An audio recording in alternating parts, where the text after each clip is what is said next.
अस्सलामु अलैकुम वरहमतुल्लाहि वबरकातुहू। नहमदुहु व नुसल्ली अला रसूलिहिल करीम। अस्सलातु वस्सलामु अला सय्यिदिल अंबिया'i वल मुरसलीन व अला आलिहि व अस्हाबिहि अजमईन। अम्मा बाद फ़अऊज़ु बिल्लाहि मिनश शैतानिर रजीम। बिस्मिल्लाहिर रहमानिर रहीम। या अय्युहल्लज़ीना आमनू इज़ा कुमतुम इलस्सलाति फ़ग़सिलू वुजूहकुम व अयदियकुम इलल मराफ़िक़ि वमसहू बिरुऊसिकुम व अर्जुलकुम इलल कअबैन। सदक़ल्लाहु व मौलाना रसूलुहुन नबियुल अमीनुल मकीनुल करीम व अला आलिहि शाहिदीन व शाकिरीन वल्हम्दुलिल्लाहि रब्बिल आलमीन। तकरीर का आगाज़ करने से पहले हमारा आप मिलकर अपने ग़ुलामी का सबूत देते हुए गुंबदे खिज़रा में आराम फरमाने वाले आका हुज़ूर ताजदार मदीना सुरूर व क़ल्ब सीना जनाब अहमद मुज्तबा मोहम्मद मुस्तफ़ा सल्लल्लाहु तआला अलैहि वसल्लम की बारगाह गोहरबार में दरूद व सलाम का हदिया निछावर करें। पढ़िए बावाज़ बुलंद अल्लाहुम्मा सल्लि अला मुहम्मदिन व अला आलि मुहम्मदिन व बारिक सल्लिम सल्लु अलैहि अस्सलातु वस्सलामु अलैका या रसूलल्लाह सल्लल्लाहु तआला अलैहि वसल्लम। और एक मरतबा नबी और आले नबी की बारगाह में अक़ीदत व मोहब्बत के साथ दरूद व सलाम का हदिया निछावर करें। अल्लाहुम्मा सल्लि अला मुहम्मदिन व अला आलि मुहम्मदिन व बारिक सल्लिम सल्लु अलैहि अस्सलातु वस्सलामु अलैका या रसूलल्लाह सल्लल्लाहु तआला अलैहि वसल्लम। अल्हम्दुलिल्लाह, ये दूसरा जुमा चल रहा है वज़ू के मसाइल आपके सामने मैं बयान करने के लिए खड़ा हुआ हूँ। पिछले जुमा आपके सामने वज़ू के फ़राइज़, वज़ू की सुन्नतें और वज़ू के मकरूहात आपके सामने बयान किए गए हैं जो बहुत ज़रूरी थे। और उसमें ऐसी भी सुन्नतें हम लोगों को मालूम हुई, पता चली कि हम उन सुन्नतों को वज़ू करने के दौरान अदा नहीं करते थे, या फिर ऐसी भी उसमें सुन्नतें थी कि हम वो वज़ू के दौरान उसको करते थे लेकिन हमें ये मालूम नहीं था कि ये सुन्नतें हैं। अब इसमें एक चीज़ का फ़ायदा क्या हुआ कि अगर इंसान जानकर अगर कोई अमल करता है तो वो उस इंसान को मज़ा भी आता है कि सुन्नत अदा हो गई, फ़र्ज़ अदा हो गया, उसको मालूम हो गया, अहमियत मालूम हो गई। और दूसरी चीज़ ये कि मालूम रहने के बाद वो अगर अमल करता है तो अल्लाह तबारक व तआला उसको अज्र व सवाब ज़्यादा अता करता है, क्योंकि ला इल्मी में जो अमल किया जाता है सवाब तो मिल रहा है, लेकिन इल्म रहने के बाद जो अमल चीज़ जो की जाती है, इल्म के साथ अमल जब मिल जाता है तो उसका दर्जा, उसका सवाब ज़्यादा बढ़ जाता है। तो वज़ू की सुन्नतें आपके सामने बयान किए गए हैं। वज़ू के क्या क्या चीज़ें वज़ू में मकरूह हैं वो भी चीज़ें आपके सामने बयान की गई हैं। खुतबे के बाद मैंने आपके सामने सूरह माइदा छठा पारा है, अल्लाह तबारक व तआला कुरान मजीद फ़ुरक़ान हमीद में इरशाद फरमाता है, अऊज़ु बिल्लाहि मिनश शैतानिर रजीम, बिस्मिल्लाहिर रहमानिर रहीम। या अय्युहल्लज़ीना आमनू इज़ा कुमतुम इलस्सलाति फ़ग़सिलू वुजूहकुम व अयदियकुम इलल मराफ़िक़ि वमसहू बिरुऊसिकुम व अर्जुलकुम इलल कअबैन।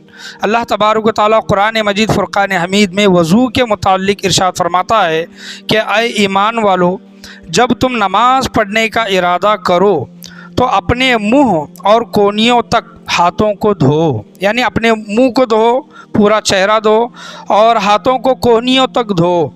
और अल्लाह आगे इरशाद फरमाता है और सरों का मसह करो और टखनों तक पाँव धो। ये चार फ़र्ज़ अल्लाह तबारक व तआला ने वज़ू के कुरान मजीद फ़ुरक़ान हमीद में इरशाद फरमाए हैं। और हम चार फ़र्ज़ जो हैं वो बच्चा बच्चा और हर मुसलमान जानता है कि वज़ू में ये चार चीज़ें फ़र्ज़ हैं, जैसा कि कुरान मजीद फ़ुरक़ान हमीद के आयन मुताबिक है।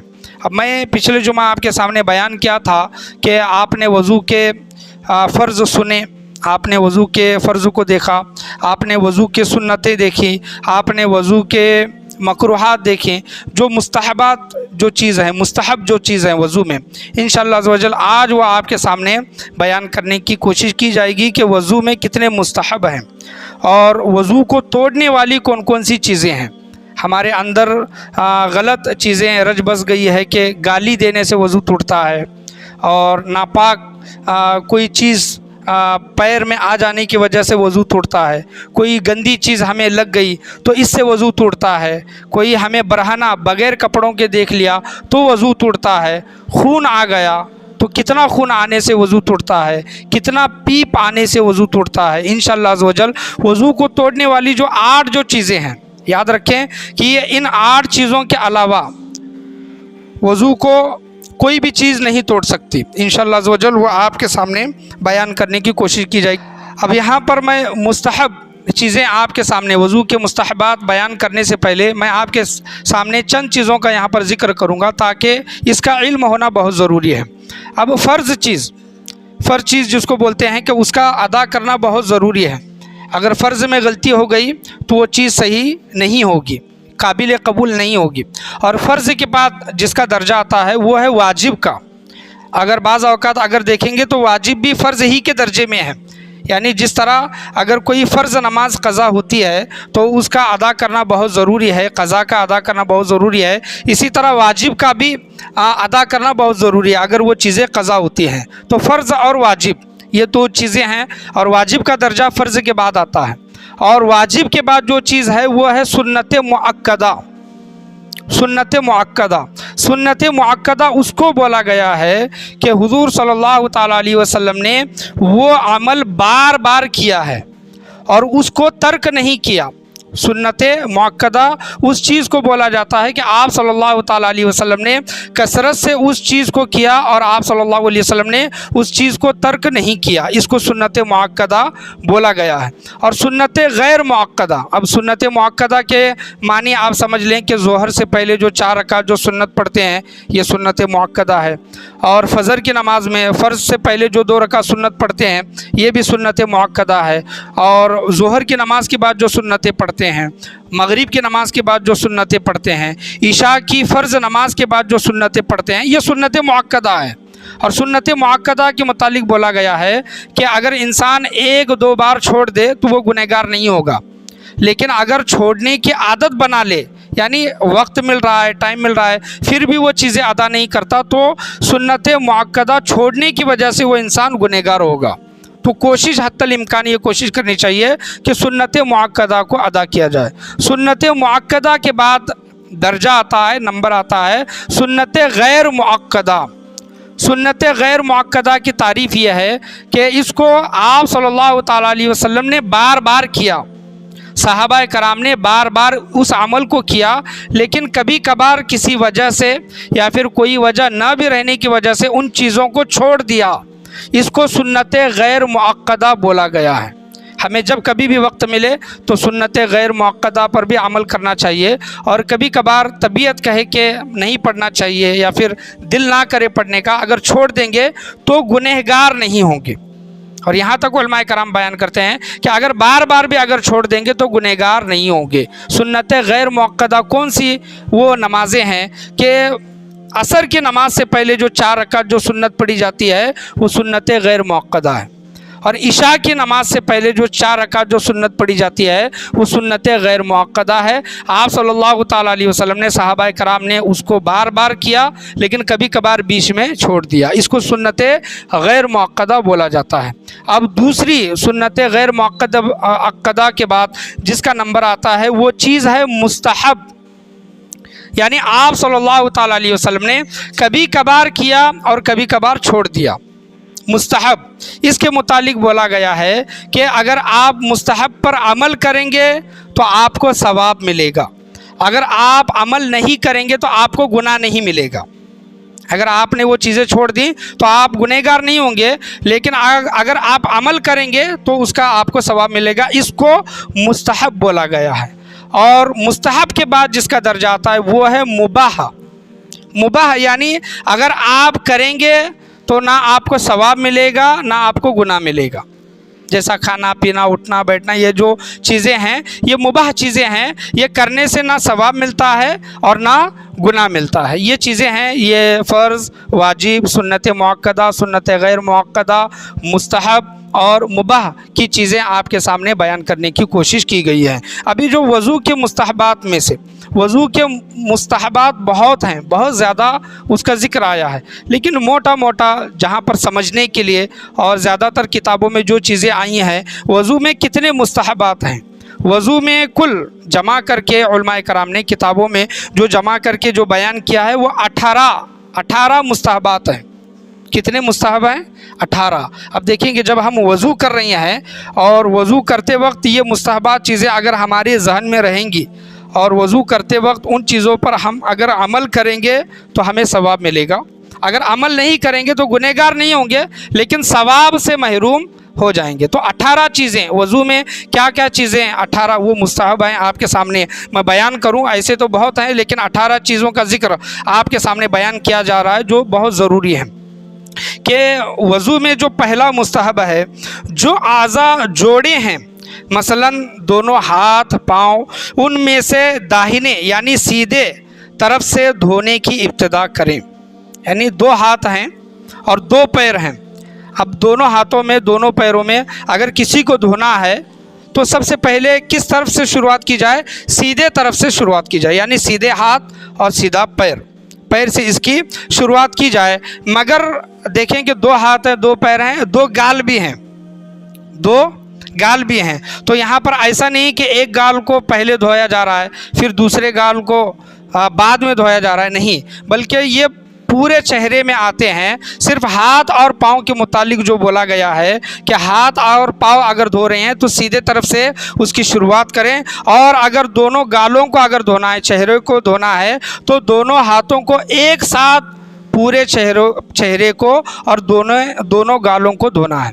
बाज़ औक़ात लोग ये कहते हैं कि एक हाथ से इस तरह धोते हैं, हाथ एक हाथ से इस तरफ फिर एक हाथ से इस तरह, यानी ये मकरूह चीज़ लिखी गई है, नापसंद चीज़ लिखी गई है। वज़ू तो हो जाएगा लेकिन सुन्नत के ख़िलाफ़ है। दोनों हाथों से पूरे चेहरे को एक साथ धोने की कोशिश करें। यूं ही दोनों कानों का मसा, कान भी दोनों हैं, तो ऐसा नहीं कि सीधे तरफ का कान पहले हम मसा कर रहे हैं बाद में बाएं तरफ का कान मसा कर रहे हैं, नहीं, बल्कि जब सर का हम मसा करते हैं तो दोनों कानों को एक साथ मसा करना। जब हम सर का मसा कर रहे हैं तो कानों का जब मसा आता है तो दोनों कानों को एक साथ मसा हमें वज़ू में करना चाहिए। अगर ये गलती करते हैं तो ये गलती करना छोड़ दें। नंबर 2, उंगलियों की पीठ, गर्दन का, उंगलियों की पीठ से गर्दन का मसा करना, यानी इस तरह हम जिस तरह सर का जो मसा करते हैं और हमारी शहादत की उंगलियां और अंगूठा हमारा यहाँ पर कानों के अंदर और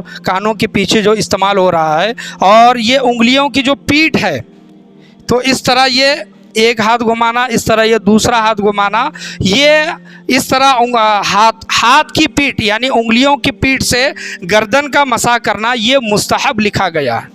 क्या लिखा गया है? नंबर 2, ये उंगलियों की पीठ से गर्दन का मसाह करना। अब नंबर 3 मुस्तहब जो चीज़ है, ऊंची जगह पर बैठकर वज़ू करना।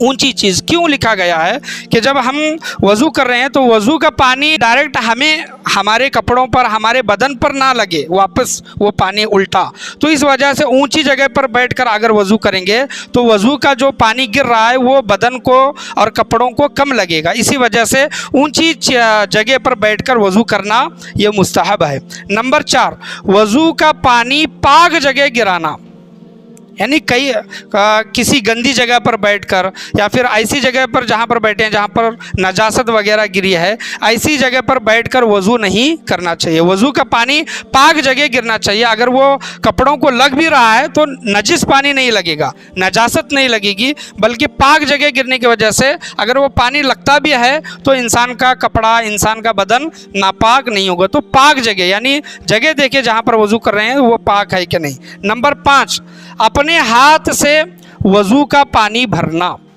अपने हाथ से, यानी पहले ज़माने में होता था, अभी चाबियों का सिस्टम है, टाँकी में पानी भरा रहता है, हौज़ वगैरह रहते हैं, पानी हमें तैयार शुदा मिलता है। लेकिन पहले क्या होता था कि एक इंसान रहता था और उसको बोला जाता था कि वज़ू का पानी लाओ, اور وہ انسان پانی لے کر کھڑا رہتا اور وضو کیا کرتے تھے۔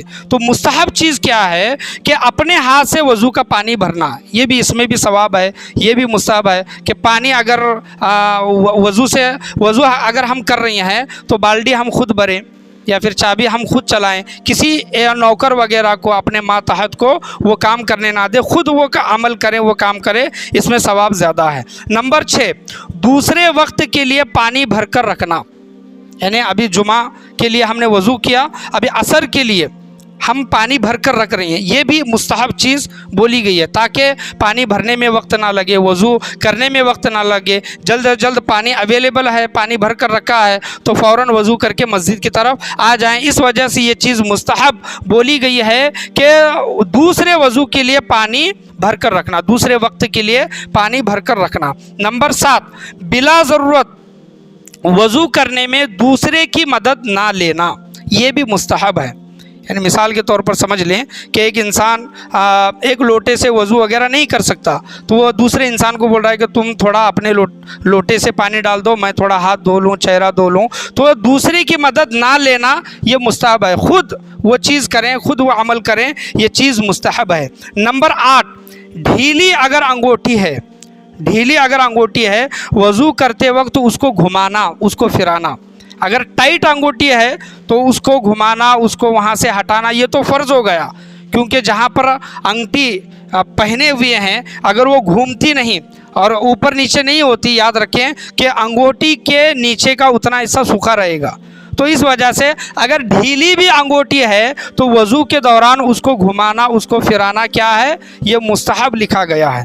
نمبر 9، صاحب عذر نہ ہو تو وقت سے پہلے وضو کر لینا۔ صاحب عذر یعنی کسی کو پیشاب کے قطرات نکلتے ہیں، یہ ایک بیماری ہوتی ہے، کسی کو ہوا خارج ہونے کی بیماری ہوتی ہے، کوئی بے ہوش ہوتا ہے بار بار، یہ چیزیں یہ عذر میں آتی ہیں۔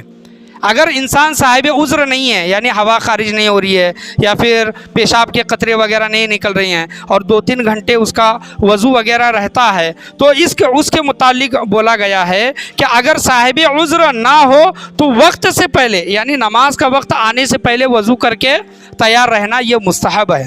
نمبر 10، اطمینان سے وضو کرنا، یہ مستحب ہے۔ ہم دیکھتے ہیں کہ بیٹھے بیٹھے 1 منٹ میں 2 منٹ میں وضو کر لیتے ہیں، اطمینان سے وضو کرنا، سکون سے وضو کرنا۔ اب وضو کے متعلق ایک مشہور ہیں تاج بابا، جن کا انتقال ہو گیا 2-3 سال پہلے، گلبرگہ شریف کے طرف وہ رہتے تھے۔ تاج بابا کے متعلق آتا ہے کہ ہم نے سنا ہے، دیکھا تو نہیں ہے، وہ وضو کرنے میں 10-15 منٹ لگاتے تھے، اتنا سکون سے اور آرام سے وضو کرتے تھے، لوگ ان کا وضو دیکھتے تھے کہ وہ وضو کس طرح کر رہے ہیں۔ بتانے کا یہاں پر مقصد اور حاصل کلام یہ ہے کہ وضو کیوں کیا جاتا ہے؟ وضو اللہ کی بارگاہ میں کھڑے ہونے کے لیے کیا جا رہا ہے، اور وہ کس کی بارگاہ ہے؟ سب سے بڑی بارگاہ، بادشاہوں کے بادشاہ اللہ تبارک و تعالیٰ کی بارگاہ میں جب انسان کھڑا ہو رہا ہے اور وہ پاک و صاف وضو سے ہو رہا ہے تو اس کو وضو کیسا کرنا چاہیے؟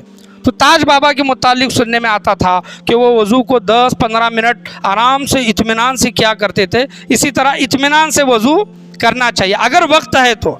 ایسا نہیں ہے کہ اطمینان سے وضو کر رہا ہے، 4 رکعت فرض نماز اس کی ختم ہو گئی، بعد میں آ کر وہ اکیلے نماز پڑھ رہا ہے، نہیں، ایسا نہیں، اگر وقت ہے تو اطمینان سے وضو کرے۔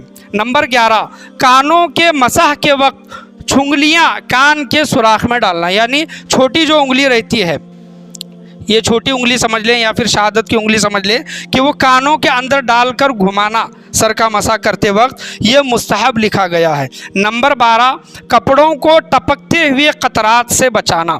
وضو کر رہے ہیں، وضو کرتے کرتے ہمارے ہی جسم سے وہ پانی کے قطرے ہمارے کپڑوں کو لگتے ہیں، ہم احتیاط بھی نہیں کرتے، تو حتی الامکان کوشش کریں کہ وضو کرتے وقت ہمارے جسم سے جو پانی جو نکل رہا ہے، قطرے جو نکل رہی ہیں، ان کو اپنے کپڑوں سے بچانا، یہ بہت ضروری ہے اور یہ مستحب چیز لکھی گئی ہے۔ نمبر 13، وضو کا برتن مٹی کا ہو، یہ مستحب میں سے ہے۔ اب وہ تو چیزیں نہیں دکھائی دیتی، वज़ू खाने वगैरह तैयार हैं, हाउस खाने तैयार हैं, अगर घर में भी वज़ू कर रहे हैं तो प्लास्टिक की या फिर स्टील की बाल्टी रहती है। लेकिन मुस्तहब चीज़ है कि हुज़ूर सल्लल्लाहु ताला अलैहि वसल्लम मिट्टी के बर्तन में वज़ू किया करते थे। अगर मुमकिन है तो मिट्टी के बर्तन घर में ला के रखें और एक सुन्नत हुज़ूर सल्लल्लाहु ताला अलैहि वसल्लम की अदा हो, एक तरीक़ेकार पर अगर हम चलने की कोशिश करेंगे तो ये हमारे लिए बेहतर है कि मिट्टी के बर्तन से वज़ू करना ये मुस्तहब है। नंबर 14, अगर वज़ू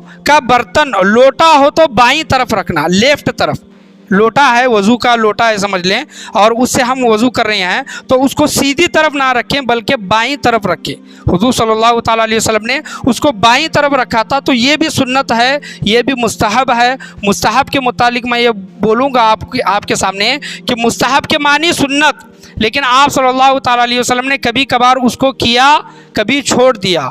मुस्तहब पर अगर अमल करेंगे तो सवाब है, मुस्तहब को अगर छोड़ देंगे जानबूझकर भी तो गुनाह नहीं है। तो इंसान हुज़ूर सल्लल्लाहु ताला अलैहि वसल्लम का चाहने वाला है, बेपनाह उनसे मोहब्बत करता है। अगर हम किसी हीरो का अगर देखते हैं तो उसके जैसा बनने की और उसके जैसा चलने की, उसके जैसा बोलने की हम कोशिश करते हैं। तो इसी तरह हमारे सबसे बड़े जो हीरो हैं वो हुज़ूर सल्लल्लाहु ताला अलैहि वसल्लम हैं। रोल मॉडल जो हैं वो हुज़ूर सल्लल्लाहु ताला अलैहि वसल्लम हैं। उन्होंने अपनी ज़िंदगी में जो जो अमल किए हैं, अगर उन अमल पर अगर हम अमल करेंगे तो हमें ज़्यादा सवाब मिलेगा। वज़ू का 15वां मुस्तहब जो है, हर उज़्व को धोकर उस पर हाथ फेर देना ताकि कतरे बदन पर ना टपके। हाथ धो रही हैं यानी हर उज़्व को, चेहरा धो रही हैं, धोने के बाद चेहरे को एक मरतबा इस तरह, पानी अगर चेहरे पर है तो वो निकल जाए, इस तरह हाथ फेर देना। हाथ धो रहे हैं तो हाथ धोने के बाद एक मरतबा इस तरह हाथ फेर देना ताकि सिर्फ हमारा चेहरा गीला रहे, हाथ गीले रहे। उन पर अगर पानी रहेगा वो टपकेगा तो हमारे दूसरे जिस्म को लगेगा या फिर कपड़ों पर लगेगा। तो इससे बचने के लिए वज़ू करते वक्त चेहरा धो रहे हैं तो चेहरे पर हाथ फेर दें, हाथ धो रहे हैं तो हाथों पर इस तरह हाथ फेर दें ताकि अगर पानी जमा है तो वो पानी निकल जाए। और 16वां जो मुस्तहब है, हर उज़्व को धोते वक्त दिल में वज़ू की नीयत हाजिर रखना। वज़ू कर रहे हैं, हर उज़्व को, हर जिस्म के बॉडी पार्ट को, जिस्म के आज़ा को धोते वक्त वज़ू की नीयत दिल में रहना। वज़ू करते करते कुछ और ख़याल आ गया, किसी से बातें कर रहे हैं तो वो ख़याल चला जाएगा, वज़ू का ख़याल चला जाएगा। तो वज़ू का ख़याल रहना कि मैं वज़ू कर रहा हूँ, ये ख़याल रखना ये मुस्तहब है। 17वां है कि हर उज़्व को धोते वक्त बिस्मिल्लाहिर्रहमानिर्रहीम, दरूद शरीफ और कलमा शहादत पढ़ना। अब बहुत से लोग ये सवाल करते हैं कि वज़ू करते वक्त क्या क्या पढ़ा जाए, तो बिस्मिल्लाह पढ़ें, कलमा शहादत पढ़ें और दरूद शरीफ पढ़ें। हम चेनावली मस्जिद में जब पढ़ते थे, बेलगाम वाले साहब के मदरसे में, वहाँ पर एक बुज़ुर्ग इंसान थे जिनका नाम अब्दुल कादिर कच्ची था और कादर भाई उनको कहते थे। हमने उनको बचपन में देखा है, 10-12 साल की उम्र में हमने उनको देखा है। वो बुज़ुर्ग जब चलते फिरते थे तो अल्लाह तबारक व तआला का ज़िक्र तो करते ही थे, लेकिन ख़ास वज़ू के वक्त उनका ये अमल रहता था कि दरूद शरीफ पढ़ना, बिस्मिल्लाहिर्रहमानिर्रहीम पढ़ना, कलमा शहादत पढ़ना। वज़ू करते वक्त वो हमेशा बुलंद आवाज़ में पढ़ते थे। वो देख देख कर वो अभी भी मेरे जहन में है कि वो ऐसा अमल किया करते थे। वो बहुत ही प्यारा अमल है कि वज़ू करते वक्त दुनिया की बातें ना करते हुए, एक दूसरे से बातें ना करते हुए बिस्मिल्लाहिर्रहमानिर्रहीम, कलमा शहादत और दरूद शरीफ पढ़ने की कोशिश करें। ये मुस्तहब अमल है। और 18वां मुस्तहब ये है कि वज़ू के बाद अगर मकरूह वक्त ना हो, वज़ू करने के बाद अगर मकरूह वक्त नहीं है तो 2 रकात नमाज तहियतुल वज़ू, वज़ू करने के बाद तहियतुल वज़ू की नीयत से 2 रकात नफिल नमाज अदा करें। इसके मुतालिक हुज़ूर सल्लल्लाहु ताला अलैहि वसल्लम ने मिशकात शरीफ में इरशाद फरमाया है कि जो शख्स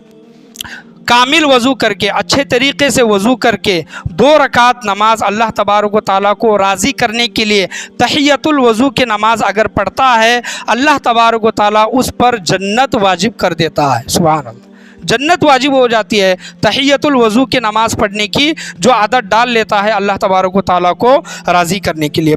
अब वज़ू को तोड़ने वाली जो 8 चीज़ें हैं वो जल्दी जल्दी आपके सामने बयान करके मैं अपनी तकरीर को ख़त्म करूँगा। कुल वज़ू को तोड़ने वाली 8 चीज़ें हैं।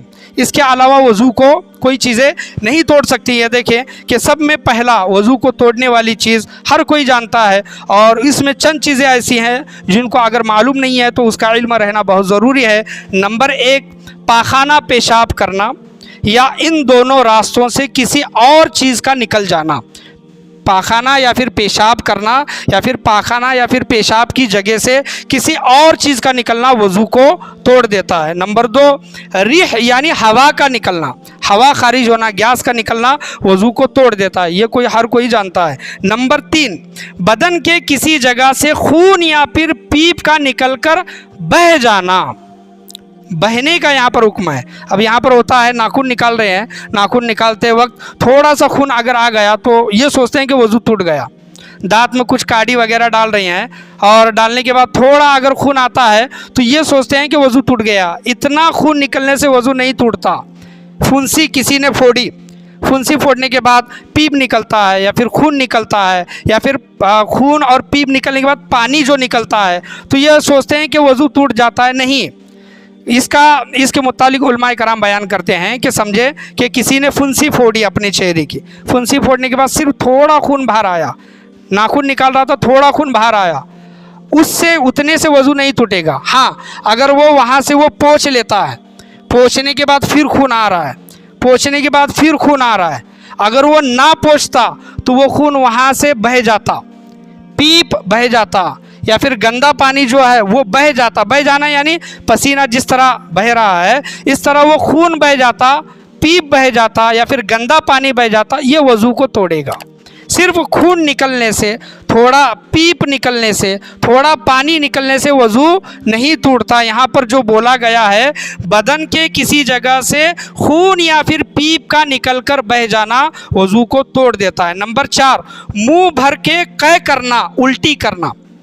منہ بھر کے قے یعنی روزوں کے مسائل میں یہ چیز بولی گئی تھی, یعنی تھوڑا تھوک جیسا نکل رہا ہے یا پھر ایک نوالا الٹی کا نکل رہا ہے سمجھ لیں, اس سے وضو نہیں ٹوٹتا.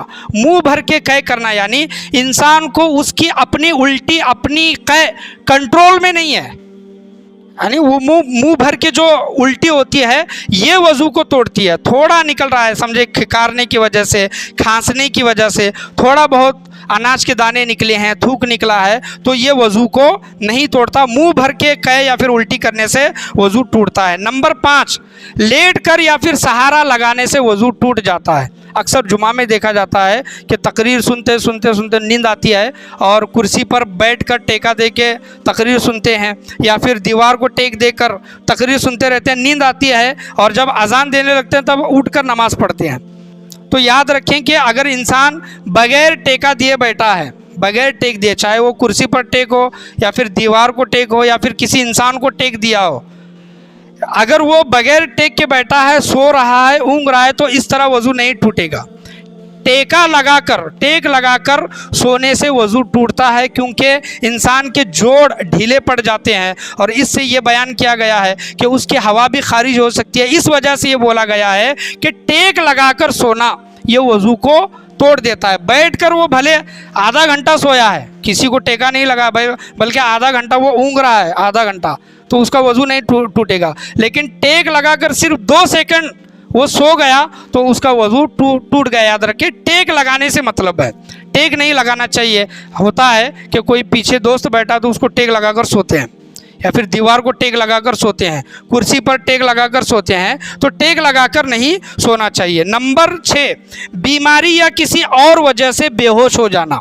کسی بھی وجہ سے انسان بے ہوش ہو رہا ہے یا پھر بیماری سے بے ہوش ہو رہا ہے, جب وہ ہوش میں آئے گا اس کا وضو ٹوٹ گیا, پھر اس کو دوبارہ وضو کرنا چاہیے. نمبر 7, مجنون یعنی پاگل ہو جانا. انسان نارمل تھا, اچانک پاگل ہو گیا, تو پاگل ہونے کی وجہ سے, مجنون ہونے کی وجہ سے اس کا وضو ٹوٹ گیا. نمبر 8, نماز میں کہا مار کر ہنسنا. نماز کے اندر ہے اور زور سے ہنسا, کہا مار کر ہنسا, تو اس کی نماز بھی ٹوٹی, اس کا وضو بھی ٹوٹا.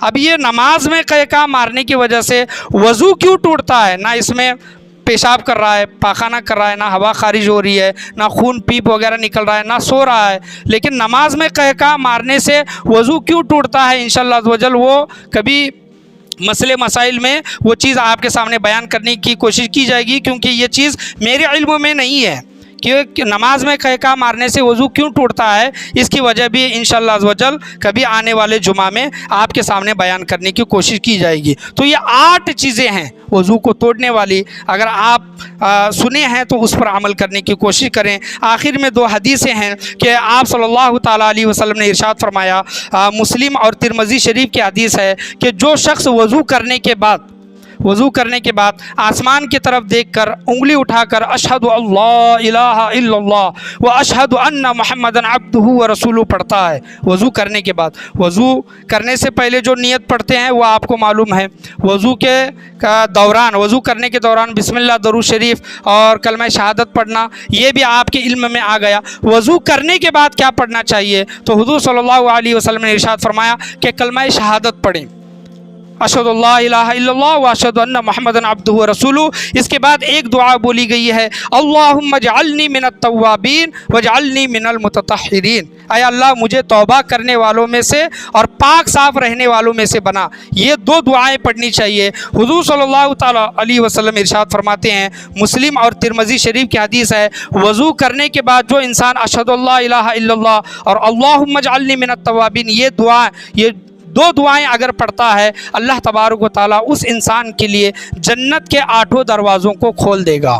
سبحان اللہ، جنت کے 8 دروازے اس انسان کے لیے کھول دے جاتے ہیں۔ اما عائشہ صدیقہ رضی اللہ تعالیٰ عنہا بیان کرتی ہیں کہ اچھی طرح وضو کرو، کیونکہ خشک ایڑیوں کے لیے جہنم کا عذاب ہے۔ ویل جس کو بولا گیا ہے، ویل کا عذاب، اور ویل کے متعلق آتا ہے کہ ویل ایک جہنم کی ایسی وادی ہے، ویل ایک جہنم کی ایسی وادی ہے کہ جس میں دنیا کے پورے پہاڑ اگر ڈال دیے جائیں گے تو اس کی شدت، اس جہنم کی ویل کی وادی کی شدت اور گرمی ایسی ہے کہ دنیا کے پورے پہاڑ پگھل جائیں گے، ریزہ ریزہ ہو جائیں گے۔ ایسی جہنم کی وہ سخت وادی ہے ویل، جس کا ذکر قرآن مجید فرقان حمید میں آتا ہے۔ کن لوگوں کو ایسی وادی میں، جہنم کی وادی میں ڈالا جائے گا؟ جو وضو کے دوران اپنی ایڑیوں کو سوکھا رکھتے ہیں، یعنی وضو تو کر رہے ہیں لیکن ہاتھ نہیں گھماتے، پانی وہاں پر نہیں پہنچاتے اور اپنے جسم کے اعضاء کو سوکھا رکھتے ہیں وضو کے دوران، تو ایسے لوگوں کے لیے ویل کا عذاب، جہنم کا عذاب حضور صلی اللہ تعالیٰ علیہ وسلم نے سنایا ہے۔ تو کامل طریقے سے وضو کرنے کی کوشش کریں۔ وضو کیوں کر رہے ہیں؟ نماز پڑھنے کے لیے، اللہ کی بارگاہ میں کھڑے ہونے کے لیے وضو کر رہے ہیں، تو فرض پر اکتفا نہ کریں، فرض پر ہی کفایت نہ کریں، کافی نہ رہیں، بلکہ فرض کے بعد سنتیں ہیں، سنتوں کے بعد مکروہات سے بچنے کی کوشش کریں۔ مکروہات کے بعد جو مستحب چیزیں 18 چیزیں آپ کے سامنے بیان کی ہیں، کوشش کریں جتنا ہو سکے مستحب چیزوں پر عمل کرنے کی کوشش کریں۔ اللہ کی بارگاہ میں دعا ہے اللہ تبارک و تعالی ہم تمام لوگوں کو بولنے سننے سے زیادہ اس پر عمل کرنے کی توفیق و رفیق عطا فرمائے۔ آج کے بیان میں، آج کے درس میں، بولنے میں، سننے میں، سمجھنے میں، سمجھانے میں کسی بھی قسم کی غلطی، کمی، بیشی، کوتاہی، خامی، بھول چوک ہوئی ہو، اللہ تبارک و تعالی محض اپنے فضل و کرم سے اسے معاف عطا فرمائے، اور کامل طریقے پر، سنت طریقے پر، مستحبات طریقے پر وضو کرنے کے اللہ تبارک و تعالی ہم تمام لوگوں کو توفیق و رفیق عطا فرمائے۔ لا الہ الا اللہ محمد الرسول اللہ صلی اللہ تعالی علیہ وسلم، وآخر دعوانا ان الحمد للہ رب العالمین۔